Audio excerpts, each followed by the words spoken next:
Building a sand sculpture is a lot like stacking bricks. Each brick rests on top of the next, locking it into place. Without anything to hold each brick together, however, the structure will be weak.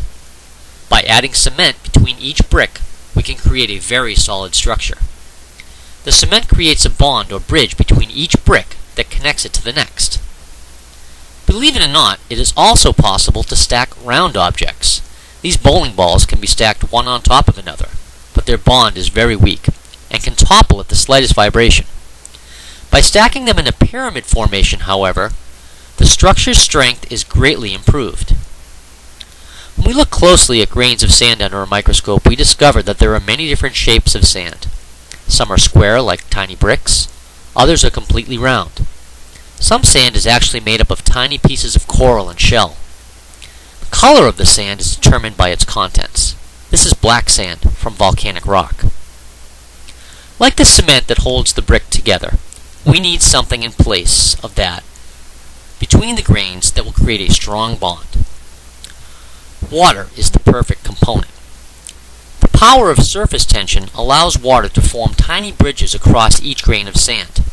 When we look at a drop of water on a newly waxed car, we are actually looking at many water molecules attracted to each other in all directions. If we add water to a square grain of sand, a very strong bond is formed. This is because the water is able to connect on all sides of the grain, reducing the amount of air that's trapped between the grains. This lack of air slows the evaporation process and locks the water in, keeping the grains tightly packed.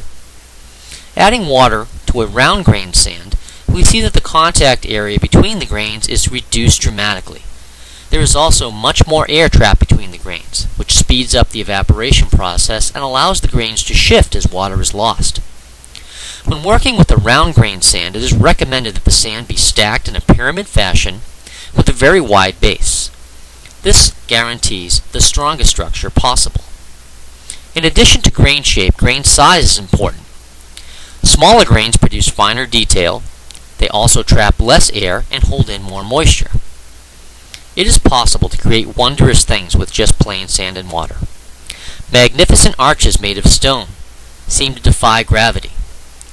When we look at these same structures created with ordinary beach sand, they seem to defy all logic. When working with beach sand, it is usually best to follow two simple rules. The height of your sculpture should not be greater than its base, and plenty of water should be used.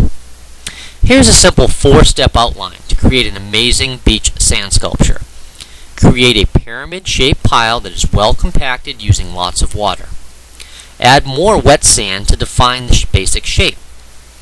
When carving the finer details, be careful not to remove too much sand and never leave large amounts of sand unsupported.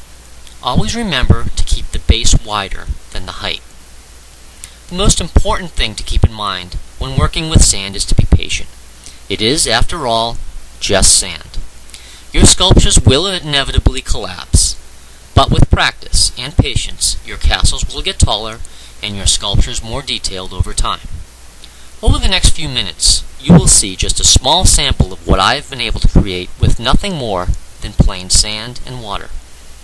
Many of the techniques that you will see in these photos will be covered in our hands-on activity, so please pay attention and enjoy the presentation.